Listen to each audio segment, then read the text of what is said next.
जब आप प्रणाम करते हो तो क्या होता है? एक बात मैं निवेदन करूं, ऐसे झुककर पैर छूने वाली पद्धति मैं थोड़ा अज्ञानी हूं, पर यह कब से शुरू हुई मुझे भी नहीं पता। भारतीय परंपरा में या तो हाथ जोड़कर थोड़ी कमर झुकाई जाए, एक वो प्रोटोकॉल है, या दूसरा प्रोटोकॉल कहता है कि आप जमीन पर झुक करके पंचांग प्रणाम कीजिए, घुटने मुड़े हुए हों और झुककर प्रणाम कर लीजिए, चाहे माता पिता भी क्यों ना हो। और या फिर तीसरी स्थिति है जो पुरुषों को करना चाहिए, साष्टांग प्रणाम कर लें। साष्टांग का मतलब होता है दंडवत, दंडवत का मतलब होता है दंड, जैसे दंडा। दंडवत प्रणाम शब्द का एक और अर्थ है, जब कभी कभी सन्यासी प्रणाम करता है ना तो अपने दंड को झुकाता है, उसका दंड कभी नहीं झुकता। हालांकि लोगों ने प्रणामों में सबसे बड़ा प्रणाम ही ये कहा गया है कि जब बड़ा भारी सन्यासी भी अपने दंड के भाग को आगे झुका करके इष्ट को या गुरु को प्रणाम करे। और दूसरा अर्थ है जैसे दंडा सीधा लेट जाता है, दंडवत, दंड के समान प्रणाम किया जाए। फिर कुछ समय से एक पद्धति निकली कि भाई झुककर दोनों हाथों से छू लिया जाए पैर। फिर थोड़े समय बाद एक और स्थिति निकली कि एक ही हाथ से, उसमें भी दोनों ने एक बस थोड़ा जरा सा फटाफट निपटा दिया। फिर एक और तीसरी स्थिति निकली कि केवल घुटना ही छू लिए महाराज। भाई यूं मानो यूं कह रहा हो तेरे घुटने टूटे तो मेरी छाती को शांति मिले महाराज, ऐसा नहीं होना चाहिए। तो ये दोनों प्रणामों का इजाद कब हुआ ये तो भगवान जाने, हमको तो मालूम नहीं। हो सकता है कुछ हो कारण, कोई इतिहास हो, किसी संत से पूछेंगे। अब संतों से मिलने का तो अवसर मिला, पर ऐसा प्रश्न पूछने का मन नहीं हुआ कि भाई झुक के क्यों करते हो प्रणाम। जहां भी लिखा है पंचांग या साष्टांग प्रणाम लिखा है, यह ज्यादा से ज्यादा बद्धांजलि पूर्वक हम प्रणाम। ये वाला जो है ये बड़ा खतरनाक है, मेरे को ये लगता है बीमारों वाला है ये ज्यादा। अब जो झुक भी ना पाए पर उसका मन करे कि मुझे झुकना है और कमर झुक नहीं पा रही, वो उठकर लेट गया तो उठ नहीं पाएगा तो इजाद कर दिया बस। पर भारतीय परंपरा में जब सिर झुका के हम प्रणाम करते उसकी बड़ा भारी प्रभाव है, क्योंकि हमारे शीश के केंद्र में शून्य चक्र है जिसको हम ब्रह्मरंध्र कहते हैं। जब किसी के प्राण निकलते हैं ना तो ऐसा भी कहा जाता है, कभी आपने पता नहीं देखा होगा कि नहीं, पर अगर कभी किसी सन्यासी की अंतिम यात्रा देखी हो तो उसको लेटा के नहीं ले जाया जाता, उसको बिठा के ले जाया जाता है। क्योंकि जब समाधि में शरीर छूटता है तो बैठ कर छूटता है।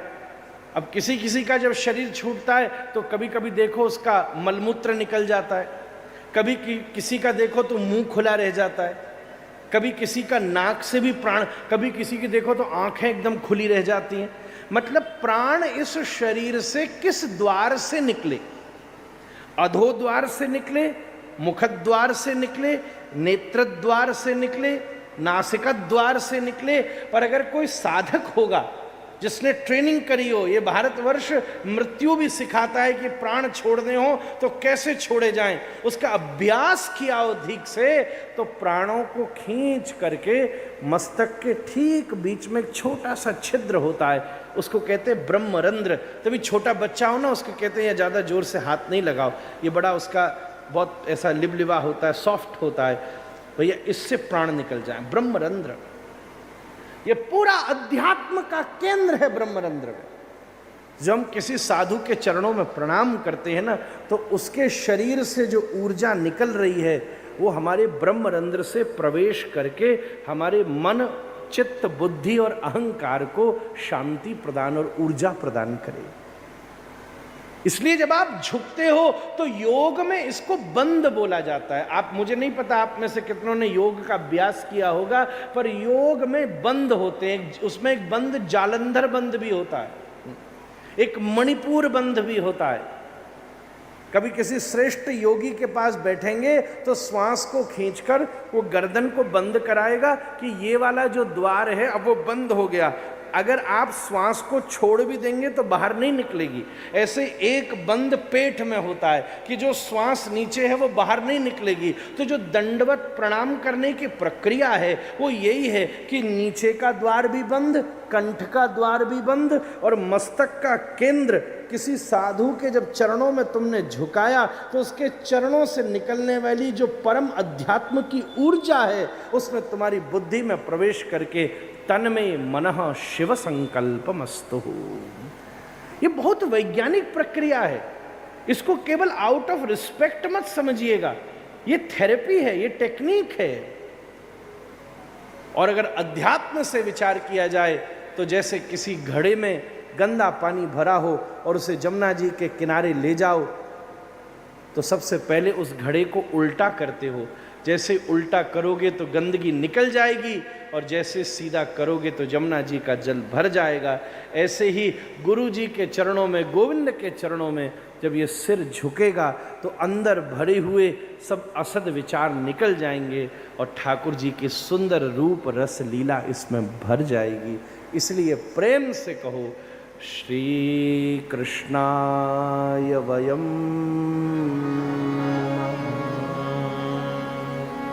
भगवान के प्रणाम में बहुत सामर्थ्य है, बहुत सामर्थ्य। बड़े बड़े व्रज में ऐसे ऐसे महात्मा रहते हैं, गोवर्धन को एक जगह 1,000 बार दंडवत करके आगे बढ़ते। एक जगह 1,000 बार दंडवत करेंगे और फिर आगे बढ़ेंगे, फिर बढ़ेंगे, फिर आगे बढ़ेंगे। हमने उनको पूछा, आपका एक महापुरुष हैं गिरिराज जी की परिक्रमा देते हैं, हम एक बार परिक्रमा दे रहे थे 3-4 वर्ष पहले, तो हमने उनसे पूछा, बाबा आपका भाव क्या है? हम शास्त्रों की बात तो जानते हैं, गुरु कृपा से थोड़ा बहुत भक्तों के प्रसंग भी जानते हैं, आपका भाव क्या है इतनी बार दंडवत करने का? तो वो कहते, मैं बार बार दंडवत करके इसलिए बढ़ता हूं क्योंकि जिस भूमि पर मेरे श्याम सुंदर ने चरण धरे हों उस भूमि पर मैं चरण धरकर चलूंगा, इतनी कहाँ मेरी पात्रता है। इसलिए दंडवत के बहाने उस प्रत्येक भूमि पर प्रणाम करके अपने सिर के बल चलने का प्रयास करता हूं महाराज। ऐसा भाव ठाकुर जी के चरणों में कम से कम हम प्रणाम करते समय तो पूर्ण समर्पित हो जाए। वो एक क्षण जो आपका भाव है ना, जब आप झुकते हो, खड़े हुए, बिल्कुल ना देखो इधर उधर कौन है, ये भी ना बताओ कि हमें क्या क्या चाहिए। ज्यादातर ये होता है, माता रानी ये भी दे देना, ठाकुर जी ये भी दे देना, वो काम भी बनना चला देना, उधर का काम भी। अरे अगर भगवान को पहले से ही पता है, अगर उन्हें बताना पड़ेगा तो फिर आपको वो भगवान मानने में भी सोचना चाहिए। बस प्रणाम करते समय तो एक ही भाव आना चाहिए, हम तुम्हारे थे प्रभु जी, हम तुम्हारे